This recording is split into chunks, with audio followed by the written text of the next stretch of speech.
Hello my dear friend, welcome to our channel. বেশিরভাগ মানুষই না তার লাইফে কমফোর্ট জোন বা যে একটা আরামদায়ক পরিস্থিতি, ওই পরিস্থিতি থেকে চেয়েও বেরিয়ে আসতে পারেন না। বাট কিছু তথ্য, কিছু ঘটনা মানুষকে 5 মিনিটের মধ্যে তার ওই কমফোর্ট জোন থেকে না বাইরে নিয়ে চলে আসে। যেই কমফোর্ট জোন থেকে সে হয়তো বছরের পর বছর ট্রাই করছে বেরিয়ে আসার জন্য, কিন্তু পারছিল না। বাট 5 মিনিটের কোনো ঘটনা তাকে তার কমফোর্ট জোন থেকে বার করতে সাহায্য করে। আজকে এরকমই একটা অবিশ্বাস্যকর ঘটনা আমি আপনার সঙ্গে শেয়ার করব, যেটা জাপানের ফিশ বা মৎস্য ইন্ডাস্ট্রিকে নিয়ে। ওই ঘটনা যদি আপনি মন দিয়ে শোনেন, যদি এটাকে ফিল করেন, ওই বাস্তব ঘটনাটা আপনাকে বাধ্য করবে আপনার কমফোর্ট জোন থেকে বেরিয়ে আসার জন্য। তাই আমার আজকে একটা রিকোয়েস্ট রয়েছে সবার কাছে, বিশেষত আপনার কাছেও। যে মানুষটা কমফোর্ট জোন থেকে বেরোতে চাইছেন, বা হয়তো আপনি চাইছেন যে মানুষটা তার লাইফের কমফোর্ট জোন থেকে বেরিয়ে আসুক, আজকের ভিডিওটা কিন্তু তাকে শেয়ার করতে ভুলবেন না। আর অবশ্যই ভিডিও ভালো লাগলে ভালোবাসা দেখাতে কিন্তু লাইক করতে ভুলবেন না। আর এখনো যদি আপনি আমাদের ফ্যামিলির পার্ট নাও হয়ে থাকেন, ইমিডিয়েটলি সাবস্ক্রাইব করে আমাদের পরিবারের সদস্য হয়ে যান। স্টার্ট করছি আজকের ভিডিও।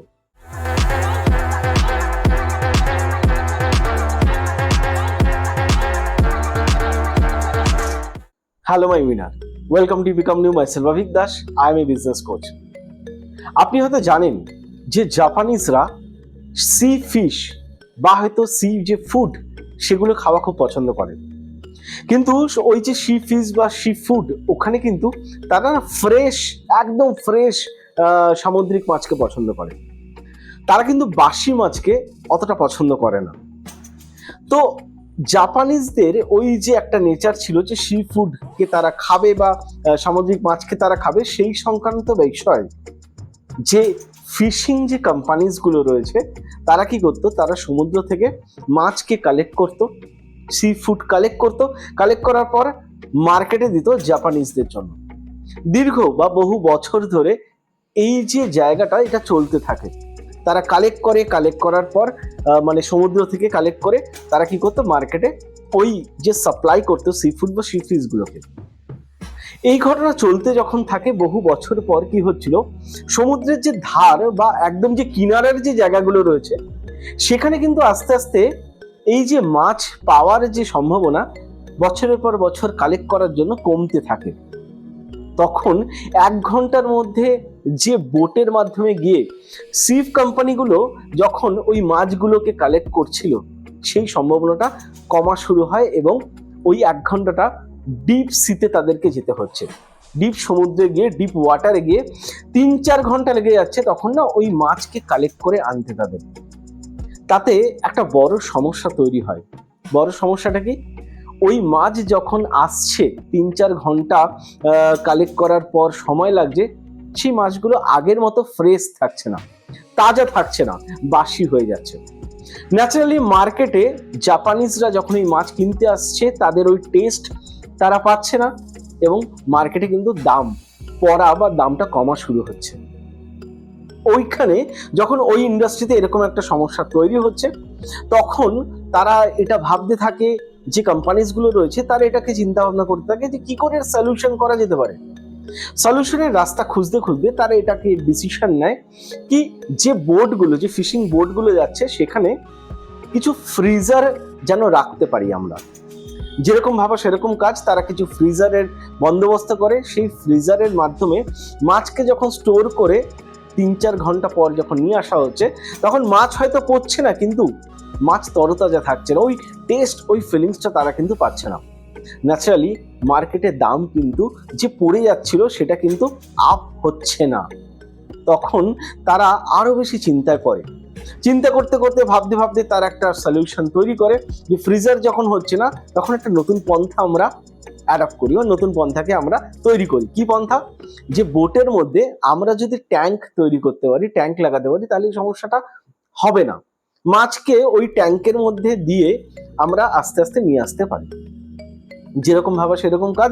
ট্যাঙ্কের মধ্যে দিয়ে মাছকে যখন আনা হচ্ছে, তখন কি হচ্ছে, মাছগুলো হয়তো টেস্টের জায়গায় চেঞ্জেস খুব একটা আসছে না, কিন্তু তরতাজা ভাবটা বা যে অ্যাক্টিভনেসটা, সেটা ওই ফ্রেশনেস তারা ফিল করতে পারছিল না। যখন এরকম একটা সমস্যা চলছে তখন না জাপানিজদের ওখানে যে মৎস্য ইন্ডাস্ট্রি সেটা খুব সংকটের মধ্যে চলে আসে। তারা বুঝতে পারছিল না, মানে ওই ইন্ডাস্ট্রি বন্ধ হওয়ার জায়গায় চলে আসছিল। ওই সময় তারা দীর্ঘ আলোচনার পর একটা সলিউশন তৈরি করে, এবং যেই সলিউশন ওই ইন্ডাস্ট্রিকে তো শুধু বাঁচিয়ে ফেললো তা নয়, আজ পর্যন্ত তাকে আর প্রবলেমের জায়গায় পড়তে দেয়নি। সেই সলিউশনটা হচ্ছে তারা যে ওই ট্যাঙ্ক তৈরি করেছিল, সেই ট্যাঙ্কের মধ্যে তারা একটা শার্ক ফিশ ছাড়া শুরু করে আস্তে আস্তে। আর যখন শার্ক ফিশ ছাড়া হয়, সেখানে যখন মাছ রাখা হয়, তখন শার্ক ফিশের ভয়ে বাকি মাছগুলো অল টাইম অ্যাক্টিভিটিস মধ্যে থাকে, তারা কিন্তু ঝিমিয়ে পড়ছে না। সেখানে হয়তো শার্ক কিছু মাছকে খেয়ে নিল, বাকি মাছ ম্যাক্সিমাম মাছকে কিন্তু তারা বাঁচিয়ে আনতে পারছে, কিন্তু সেই মাছ এতটাই অ্যাক্টিভ থাকছে, টেস্ট বলুন ফ্রেশনেস বলুন সেটা অসাধারণ হিসেবে থাকছে, যেরকম আগে হয়তো ছিল। তো মাই ডিয়ার ফ্রেন্ড, জাপানিজরা তার ওই প্রবলেমের জায়গা থেকে তো সলিউশন বার করে ফেলেছে। মাছগুলো যে কমফোর্ট জোন ছিল, সেই কমফোর্ট জোনের জায়গা থেকে তারা তাদেরকে বার করতে পেরেছে। কিন্তু আমাদের লাইফে আমরা ওই ট্যাঙ্কের মতন আমাদের লাইফে একটা কমফোর্ট জোনকে তৈরি করে ফেলেছি। জাপানিজের ঘটনা যদি আপনি শোনেন বা ভালো করে ফিল করেন, তাহলে বুঝবেন যে শার্ক ফিশ মাছগুলোকে অ্যাক্টিভ করতে সাহায্য করেছিল, কারণ প্রবলেমের মধ্যে পড়েছিল। আমরা আমাদের লাইফে যদি আমাদেরকে ওই ট্যাঙ্কের মতো কমফোর্ট জোন থেকে বেরোতে হয় না, আমাদের নিজেকে ডিসকমফোর্ট জোনের মধ্যে বা চ্যালেঞ্জের মুখে ফেলতে হবে। যেরকম শার্ক ফিশ ওই চ্যালেঞ্জের মধ্যে যদি আমরা নিজেদেরকে ফেলতে পারি লাইফে কখনো, তাহলেই আমরা একমাত্র কমফোর্ট জোন থেকে বেরোতে পারবো। মাই ডিয়ার ফ্রেন্ড, চ্যালেঞ্জের মধ্যে ডিসকমফোর্ট জোনের মধ্যে ফেলতে গেলে আপনাকে বড় কোনো টার্গেট নিতে হবে, আর টার্গেটটাকে অ্যাচিভ করার জন্য আপনাকে ঝাঁপিয়ে পড়তে হবে। কি হবে না হবে ওগুলো ভাবা বন্ধ করে দিন আজকের থেকে। যদি এটাকে আপনি কাজে লাগান, আমি বলবো জাপানিজরা যেরকম তাদের ক্ষেত্রে একটা সলিউশনের জায়গায় আসতে পেরেছে, আমরা আমাদের লাইফে কিন্তু বড় সলিউশনের জায়গায় আসতে পারি। আমি একটা কথা বলবো, আজকের ভিডিও যদি আপনাকে নতুন কোনো এডুকেশন দিল, অবশ্যই মানুষের সঙ্গে শেয়ার করতে ভুলবেন, আর ভালো লাগলে লাইক করে ভালোবাসা দেখাতে ভুলবেন না। দেখা হচ্ছে নেক্সট ভিডিওতে। Thank you.